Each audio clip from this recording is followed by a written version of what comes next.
अरे धीरू जो है ना, इसको कई सारे नाम से पुकारता है, जैसे चुड़ैल की चेली, डायन की सहेली, खिसियारी बिल्ली, बुरी आंखों वाली, जाने और कुछ कुछ। लेकिन सबसे बढ़िया नाम जो रखा है ना, वो है सीसीटीवी। वो कहा है ना, ये लड़की सारा दिन हमारे घर पे नजरें गाड़े रहती है और सारी खबरें भानु जीजू को जाके दे देती है, इसीलिए इसका नाम पड़ा है सीसीटीवी।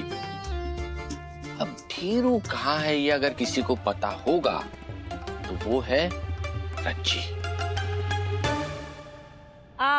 डर गई ना? Very good.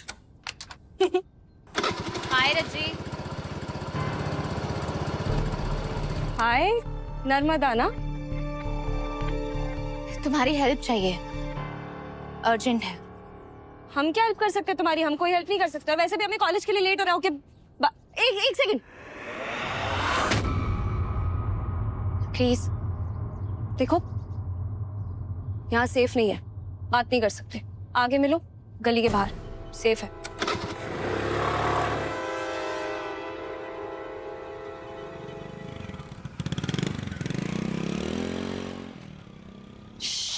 दूर दूर से, दूर से। और उधर मुड़ जाओ, उधर मुड़ जाओ। इधर उधर देखो ना। हाँ ठीक है। हाँ बोलो, क्या हेल्प चाहिए? धीरज को घर वापस लेकर आना है, लेकिन किसी को नहीं पता कि वो कहाँ है। तुम्हें कोई आइडिया है? बस यही काम रह गया हमारा कि शैतान की चेले की खबर रखे। अरे होगा कहीं नाली में, गली में, कूचे में, हमें क्या पता? हमें क्या है? अब हो गया ना, चल। खबर तो तुम्हारे पास मेरी और केतु की शादी की भी नहीं थी, लेकिन फिर भी पहुंच गई थी ना, अपने बिन बुलाई बारात के साथ, अपनी भानु माँ और बाकियों को लेकर।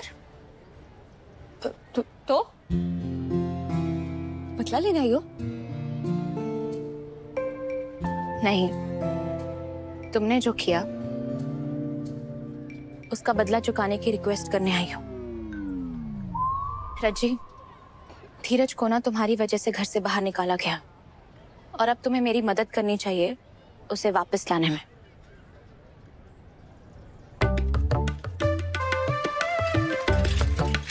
देखो, तुम्हारी मदद तो हम कर भी दे, लड़की होने के नाते, लेकिन वो क्या है ना, उस झंपट झोलर झमेलेबाज की मदद करने का हमारा कोई इरादा नहीं है। इसलिए प्लीज जल्दी बनो, जल्दी बनो। रज्जी, तुम्हारे पास ना पूरी जिंदगी पड़ी है उससे दुश्मनी निकालने की, लेकिन एक बात हम तुम्हें बता दे कि 2 दिन से ना उसके माँ बाप ने कुछ खाया पिया नहीं है। अगर उन्हें कुछ भी हो गया ना, उसकी जिम्मेदार तुम ही होगी, तो सोच लो।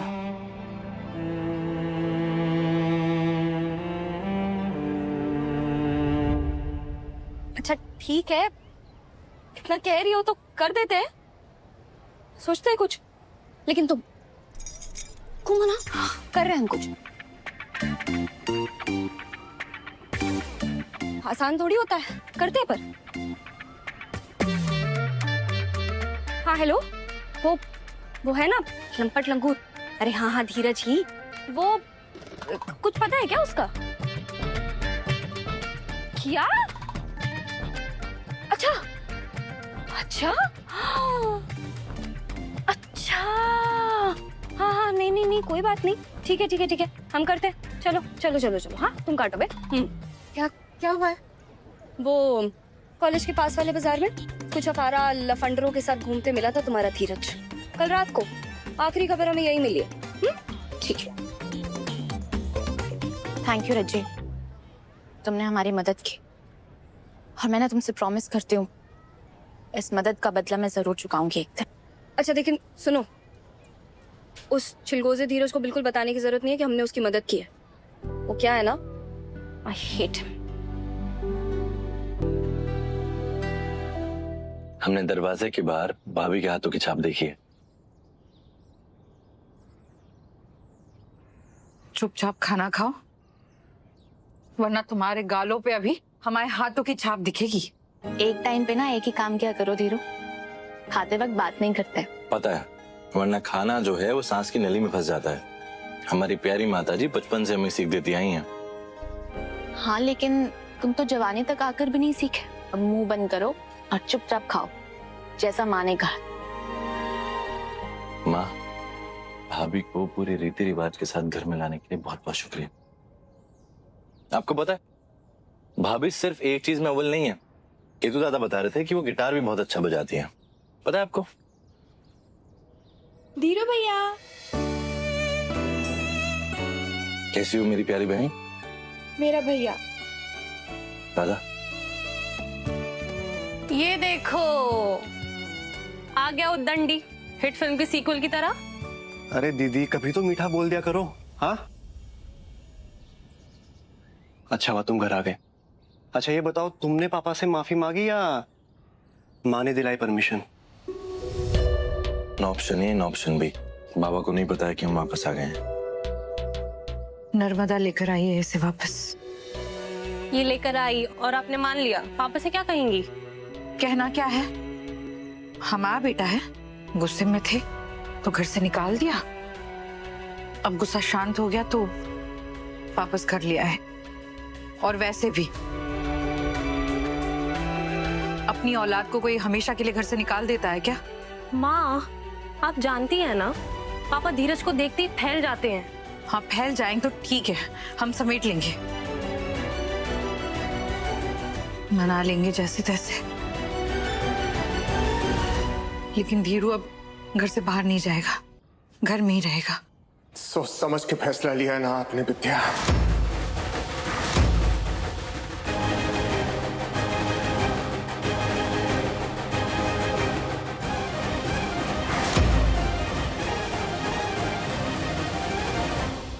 पापा बहुत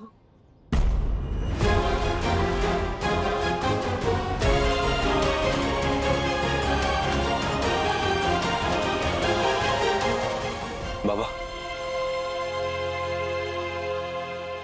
बाबा हम अजनबियों से बात नहीं करते, अपनी धर्म पत्नी से बात कर रहे हैं। बोलो विद्या, सोच समझ के फैसला लिया है ना आपने कि आपका बेटा इस घर में वापस आ रहा है और आपके साथ में रहेगा, वही जिसको हमने एक साथ इस घर से बाहर निकाला था। हाँ तो अपने बेटे को हमेशा के लिए थोड़ी ना घर से बाहर निकाल देंगे। देव मानते हैं हम की है धीरू ने गलती, लेकिन इसका मतलब ये तो नहीं ना कि हमेशा के लिए रिश्ता खत्म कर देंगे। फिर हम में और भानु जी में क्या फर्क है बताओ?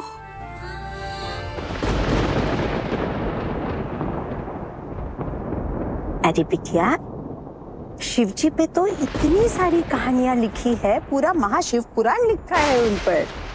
महादेव जैसा प्यार करने वाला कोई देवता नहीं है और उनके जैसे गुस्सैल भी कोई नहीं है। कभी दुनिया को बचाने के लिए वो विष का प्राशन करते हैं या कभी दुनिया को बर्बाद करने के लिए तांडव करते हैं। वैसे इतनी आसानी से उन्हें गुस्सा नहीं आता।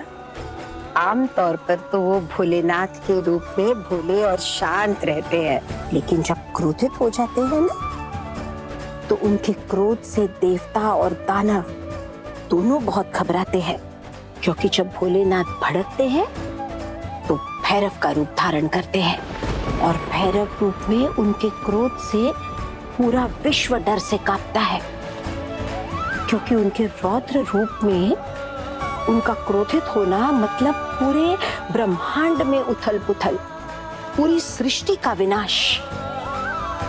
इसीलिए तो महादेव को शांत रखने के लिए पूरा विश्व उन्हें शहद और दूध चढ़ाता है। अच्छा क्या है ना बिटिया, महादेव जब क्रोधित हो जाते हैं ना, तो उन्हें अच्छे और बुरे में फर्क नहीं नजर आता, सिर्फ और सिर्फ विनाश करते हैं। जब गणेश जी से क्रोध सो गई, आधी कहानी में ही सो गई।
मंदिर की घंटी के समय फोन की घंटी काहे बज रही है?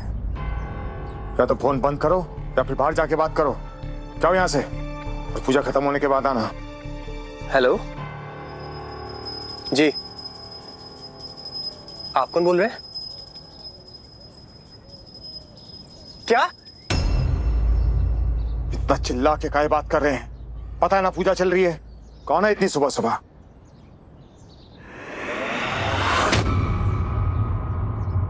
धीरज को कल किसी ने छुरा मार दिया।